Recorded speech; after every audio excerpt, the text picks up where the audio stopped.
अरे भाई ज़्यादा थरकोला फूला है।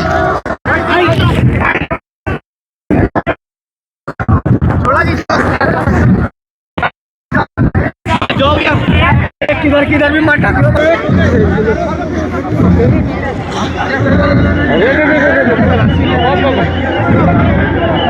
अरे लोटो मत ले।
अरे भैया आगे नहीं जाते, आगे चलो आगे चलो।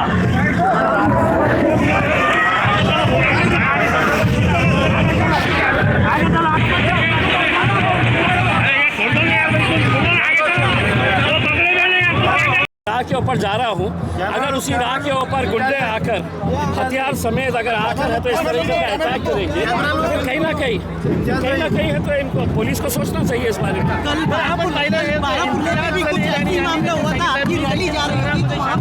हम चाह रहे हैं कि जो भी कानून अपने हाथ में लेना है पुलिस ने सख्ती से उनसे निपटना चाहिए। बारामुल्ला के ऊपर भी जो हुआ है, रैली जा रही थी और वहाँ पे जो लोगों को मारा गया, वो लोगों के ऊपर भी कार्रवाई होनी चाहिए, FIR रजिस्टर होनी चाहिए।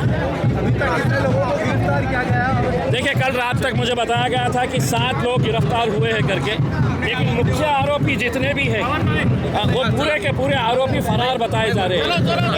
कौन सा? कल जो हमला हुआ इम्तियाज जलील के गाड़ी के ऊपर, एमआईएम कार्यकर्ता के ऊपर। देखिए ये बुज़दिलाना हरकत लोग किए हैं, इसलिए कर रहे हैं क्योंकि उनको अपनी हार यकीनी नज़र आ रही है, तो इसलिए ये बुज़दिलाना हरकत किए।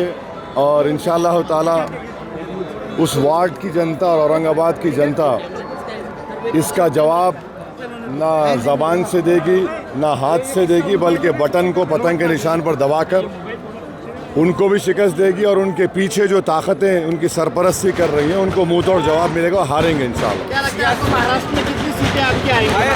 सर जी, यहाँ पॉलिटिशियंस जो है सत्ताधारी, उन लोगों ने पैसा देके ये सब करवाया है, ऐसा आरोप क्योंकि आपने अपने भाषण में किया था। इम्तियाज जलील बार बार बोल रहे हैं कि ऐसा ये इलेक्शन में ऐसा होना नहीं। देखिए जो भी हरकत किए हैं पुलिस ने उनको पकड़ा है।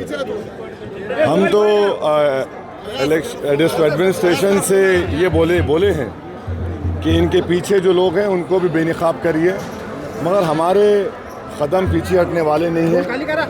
और इंशाअल्लाह ताला वहाँ की वार्ड की जनता इनको इनके खिलाफ वोट देकर जवाब दे। सर इसके पहले इलेक्शन में ऐसा कभी वाक़या नहीं हुआ था हमला या पुलिस की ज़रूरत पड़ी? आपके जैसे रैली है, आपके लिए पुलिस की ज़रूरत कभी पड़ी नहीं है, आज पुलिस बड़ा तो भाई ये आप बिन बुलाए मेहमान मेरे बने तो मैं क्या करूं?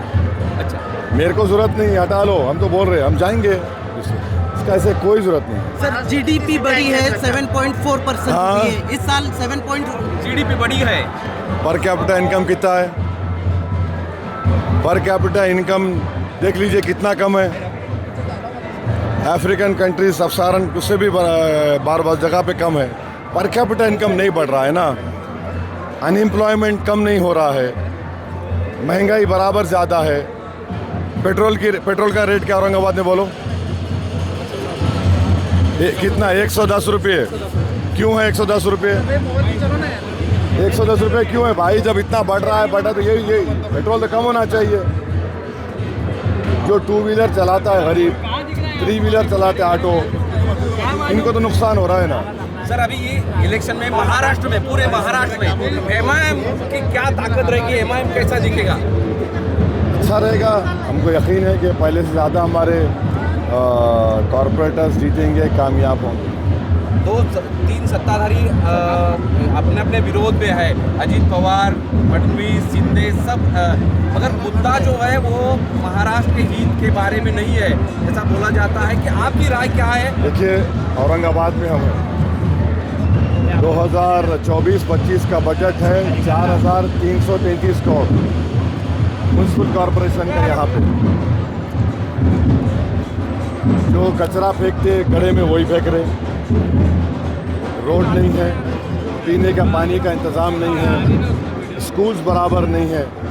तो ये इतने साल से आप चला रहे हैं, माने बीजेपी और ये सब शिवसेना, आप तो कुछ किए ही नहीं।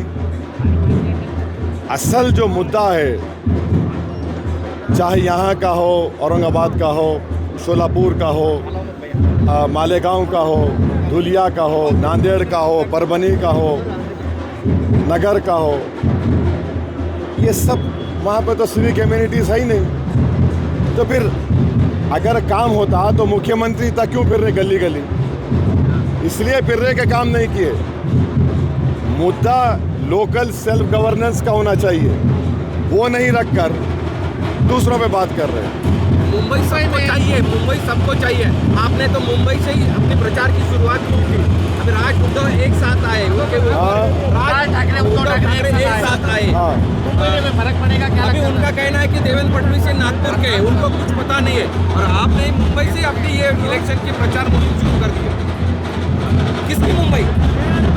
देश का अटूट हिस्सा है। यकीनन मुंबई भारत का फाइनेंशियल कैपिटल है और महाराष्ट्र प्रदेश के लिए मुंबई बड़ी इम्पोर्टेंट चीज़ है।